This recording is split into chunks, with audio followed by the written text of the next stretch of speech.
Bonjour, je suis Maria Rodriguez et je vais vous faire une petite présentation sur Canada.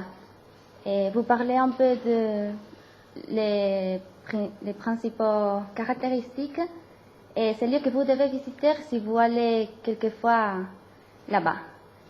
Et suivant. Le Canada est le deuxième plus grand pays du monde, seulement après la Russie, et il est situé en Amérique du Nord. C'est un pays développé et un des pays les plus riches du monde. Sa capitale est Ottawa et sa population, estimée à environ 35 millions d'habitants, est marquée par une grande diversité ethnique et culturelle en raison d'une immigration ancienne et diversifiée. Les deux langues officielles du Canada sont le français et l'anglais, et son gouvernement, c'est une monarchie constitutionnelle. C'est une des nations les moins corrompues du monde et l'une des plus démocratiques, selon Transparency International et The Economist Group. Suivante. La géographie.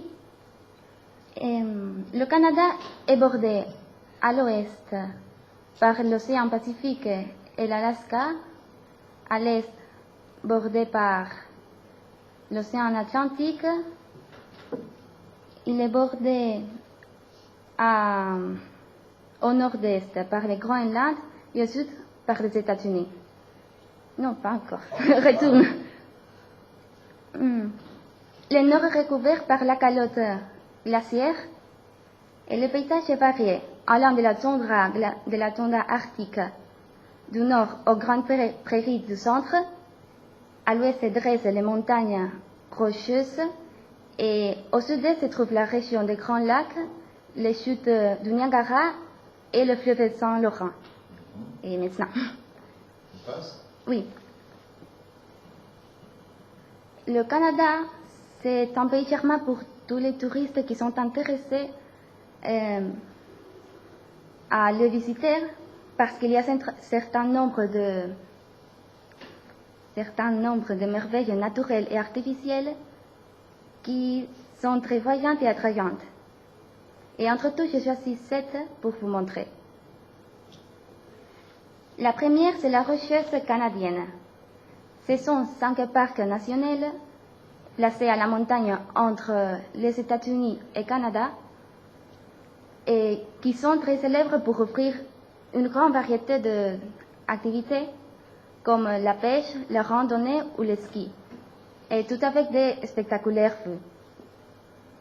Le deuxième, l'Ancien Québec, c'est une visite obligatoire pour tous les touristes qui sont intéressés aux détails historiques et architecturaux. Ces peuples principaux sont formés par des grands bâtiments très anciens qui montrent sa beauté et majesté aux visiteurs avec plusieurs styles architecturaux. Le troisième, c'est les canoës.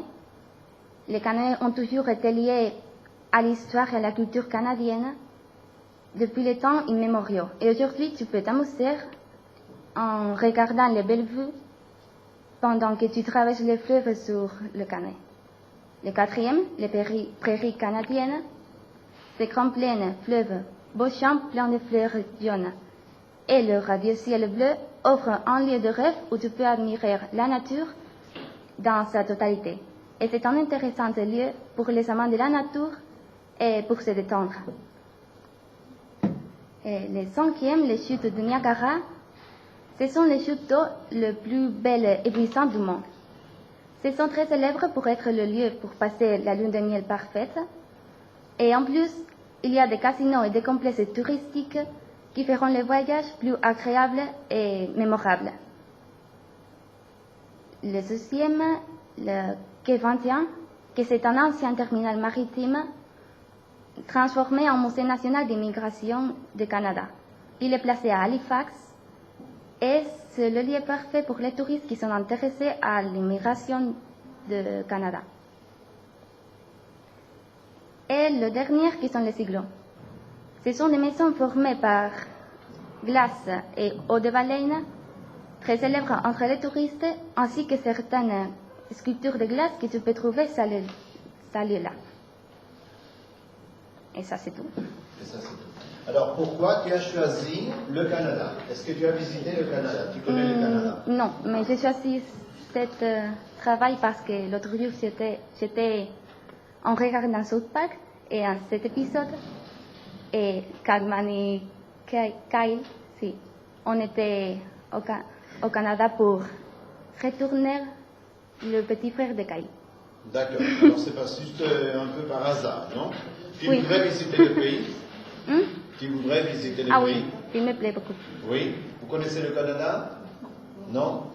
Moi, je connais un peu, mais je connais Montréal, et Québec et Ottawa. Et c'est vraiment un pays merveilleux.